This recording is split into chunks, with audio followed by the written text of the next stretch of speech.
What's up, guys? It's time to have a real talk here. No more messing around, guys. If you are playing with these unprofitable companies that are burning cash consistently, you're going to get burned most of the time right now in this environment. I know I've said the small caps you can hold long term, right? Once an interest rate cuts, they're going to help, right? But you have to make sure you have a small position, guys, that you're not betting the farm on these yet because we're not at an interest rate cut yet. You want to put your money in the big cap quality names with strong free cash flow coming in, okay, where they don't have to worry about raising capital, don't have to worry about diluting shareholders. Again, you've heard me talk about that a lot.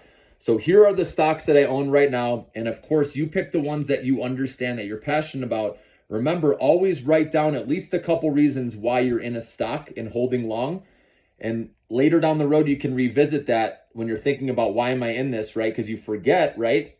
And so it's good to write it down so you can go back and be like, oh yeah, they have really high gross margins, or oh yeah, this one area of AI they're getting into, which is growing, right? So whatever it is, write it down so you can look back later. So here's what I own, and I'm going to go through at least a couple reasons, or maybe one, depending on the stock, of why I own it, okay? And so starting at the top, alphabetical order here, Apple is the first one, okay? So Apple isn't going away. We know that. When they announce their new AI products, guys, imagine us people, right? Everyone in the Apple ecosystem is going to have to update their phone. They're going to have to get a new PC, laptop, whatever it is.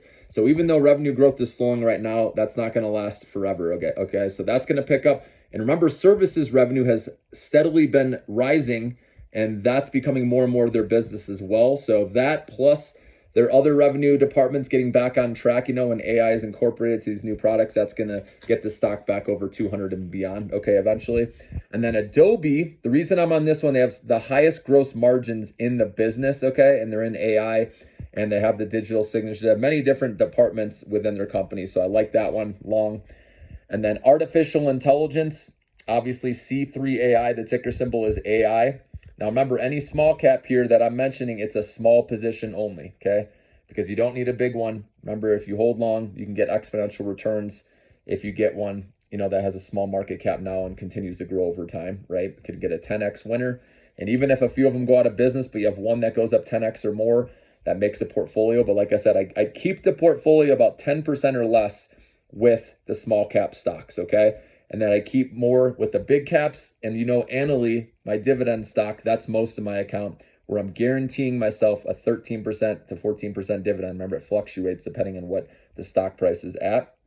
But I have that going right to my bank account, as you know, guaranteed passive income no matter what the stock market does. So that's how I'm playing it, all right?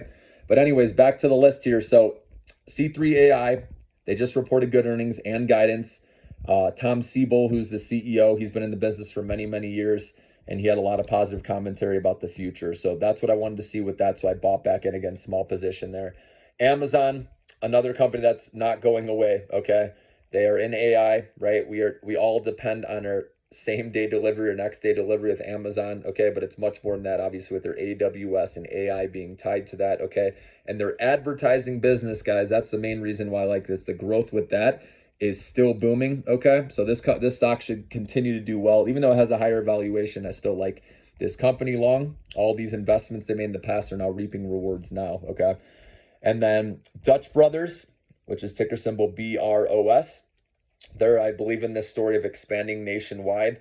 They have a good business model. They had a good earnings report and guidance. And so I like that one. And again, smaller position with that because it's a small cap.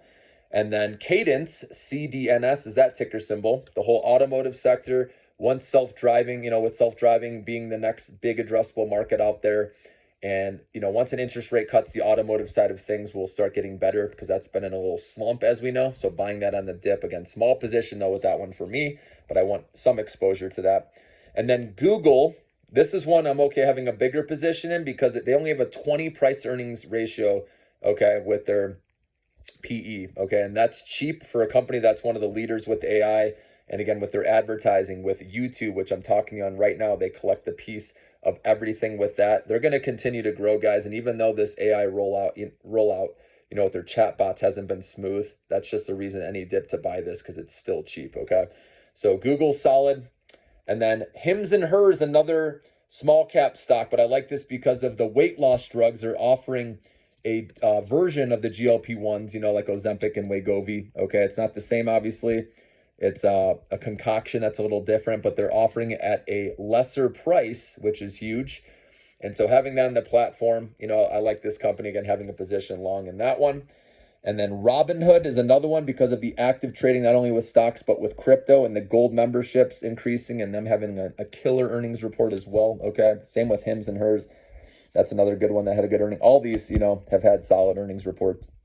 And then Lemonade, the AI of insurance. You've heard me talk about that one. Again, small position. And then Meta, because of their advertising, because of them being in AI as well. Okay. And they're still cheap, kind of like Google, not on that level. Google's the cheapest, but Meta is pretty cheap as well on a price earnings ratio. So I still like that one. And then Microsoft, you've heard me talk about this as well, obviously owning 49% of OpenAI, okay, and their Azure platform, right, which compares with Amazon's AWS. They're going to keep doing well, guys, with Microsoft, so I like that one. And then Micron, you've heard me talk about as well. All of these at some point you've heard me discuss in detail, okay? But Micron I like, still cheap on a price earnings ratio. But this is in an up cycle now with memory. They were in a down cycle for a while, and now this up cycle is probably going to last a couple years at least.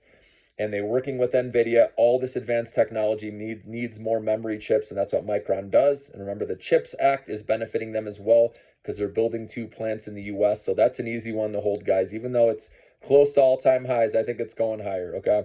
And then NVIDIA, talked about that, and we don't need to say anything. That's the my number one company out there. Okay, I've been holding this in my long-term account since the 400s. But even at this price with the stock split coming up, they've had more positive news today. I think there's a little more upside.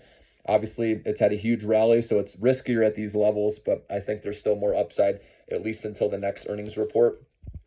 And then Novo Nordisk, which is ticker symbol NVO. This is, again, Ozempic, Wegovy. I want to have exposure to that because I believe this is the beginning of this boom with the weight loss drugs. And if they do if they get it approved for like heart disease and strokes, things like that, then Medicare will approve more of these drugs, okay, have it covered, which is a game changer. So I think that's going to happen eventually, so I want to own that. And then UiPath, we know they dumped hard because of a CEO change and they slightly missed on guidance. But I think that was overdone, okay, that sell-off. This company will bounce back eventually, but it's going to take time, right? We know with the CEO change, the transition there, and like I said, missing guidance, it usually takes a quarter for things to get back on track. So you're going to have to be patient with that one, okay? I know it sucks holding the bag if you bought in the 20s, right? But I think that's going to be a long-term winner. And if Europe cuts rates on, the European Central Bank is likely to cut rates, they're saying, on Thursday this week. If that happens, I think Path is going to get a little bounce there, okay? As well as other small cap stocks. Even if they're not in Europe, don't do business in Europe, I think the small caps will get a lift off of that news still, okay? Let's hope at least, right? And then also Reddit, RDDT is the ticker symbol here. Now, Reddit just had their IPO not too long ago, but I like this because OpenAI is working with them to use their data, okay? And Reddit, again, could be the next big social media stock, so I want to have some exposure in that. And this is the first one that IPO'd since like Pinterest, so it's been a while, and I know a lot of people that use Reddit. So again, small position, remember, in these small cap stocks. And then space, this is Virgin Galactic. This is probably the highest risk one out of the bunch, but I love space. And if they can make it to 2026 with their new space fleet and they start getting people to space consistently, then this stock price is going to be a lot higher then, okay? But obviously they have to make it there without running out of money first, but you're getting it for under $1 per share right now, so I like the risk reward there. But you don't need a big position there. Small can still give you some good returns long. And then Square, aka Block, I like this company as well because they have the Cash App, they have the point of sale, they have exposure to Bitcoin, which I think is going to continue to go up over time. Many different reasons. Jack Dorsey's back at the helm. He's trying to get the ship, get him back to 40% growth. I think he can do it eventually. This has a higher valuation, so again, you don't need a big position in this one, but I still like this long on the dip. And then Taiwan Semiconductor. This is one you can be very confident in. I know some people are worried about China invading Taiwan, but remember, Taiwan Semiconductor is building manufacturing plants in the U.S. as well, so eventually we won't have to worry about that, okay, as much.